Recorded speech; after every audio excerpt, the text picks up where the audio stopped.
can run the show there. Yeah, Joe Biden is the best thing that ever happened to Putin and Russia, and we're seeing that play out in real time. And if Russia ends up winning in Ukraine, there are two people that Putin should thank: Greta Thunberg and Joe Biden, because of the disastrous energy policies that they've enacted in the United States in the name of climate change and the Green New Deal.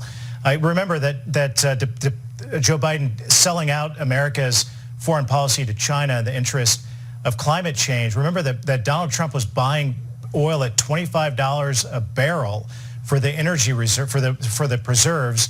And now you have Biden is going to be $80 a barrel that he's going to spend to replenish it, and the taxpayers are the ones who are on the hook for it. Well, at the same time, they were complaining on one of the other networks today. The oil company execs have to explain why they're making so much money. Do they not understand the law of supply and demand? When you shrink supply, there's going to be a lot more people going for that barrel of oil. I mean, do they not get that? Is that complicated for them? They caused it. Clearly, the Democrats don't get it, and Joe Biden's responsible for it, and it's a shame, and Russia's emboldened because of it. Now, Victor, I mentioned President Xi traveling outside of China for the first time since COVID. Why is that significant, and why is it significant that he's meeting for the first visit after COVID with Putin at this point in the Russia-Ukraine conflict? Well, we're in a really critical stage now. The failed Thunder Road shock and awe was stage one. That failed, and then we went into a war of attrition. And now Ukraine, and I admire them, they're fighting heroically, but they're getting very close to the Russian border. And that raises the question that you have an alien dictator with 7,000 nuclear weapons, the world's largest arsenal. And there's some scenarios that we don't think about. Is he just going to say, I lost 100,000 dead, wounded, missing, I'm sorry, we lost, and then quit? I don't think so. Is he going to say, I'm going to keep doing this and bleed out? I don't think so. Is he going to say, I'm going to draft 1 million Russians and we're going to have our huge army, we outnumber them, and we're not going to call it a special military operation, it's a real war? I don't think so. I think he's going to say that you're getting very close to the Russian border, you're hitting targets with NATO and American weapons inside Russia, you're attacking ships, and we're back to 1962, and he's going to do something dramatic, and we think he wouldn't dare do that.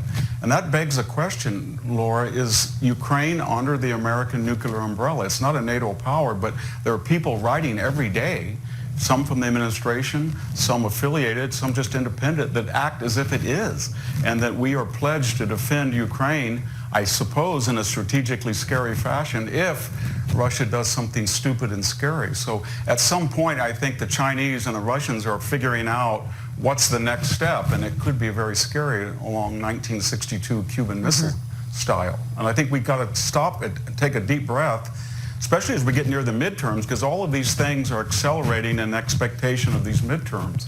Where are we, and what are our responsibilities? Yeah. And what's the dangers to the United States people? Are the American people willing to go to nuclear war over Ukraine? I mean, that's a simple question, yes or no?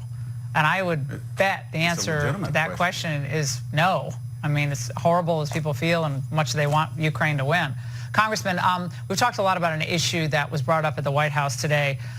John Kirby kind of tried to address it, but not really. Watch. Given the fact that known adversary, in the case China, foreign buyers are buying up U.S. real estate, in some cases farms around military installations, is this on the administration's radar? I think the question of home ownership is a little bit out of my swim lane. Buying up land around military installations? Yeah, I'm probably not the right person to ask about home ownership. Congressman, I found that answer insulting and appalling. China is buying U.S. farmland near military installations. That man has no answer? This should be alarming to every... It should be outlawed. It should be outlawed. House Republicans have prepared legislation introduced to outlaw that, to stop China from buying farmland and properties. Our biggest adversary buying up properties in America. It should be banned, and the White House still to this point today refuses to even call China an adversary and recognize it. And you see activities like these, it's insane. It's criminal that they continue to ignore it. You take charge of the House. This is going to be a top priority. Congressman, thank you very much. Great to see you tonight. Victor, thank you. Now, Biden touts cancer moon.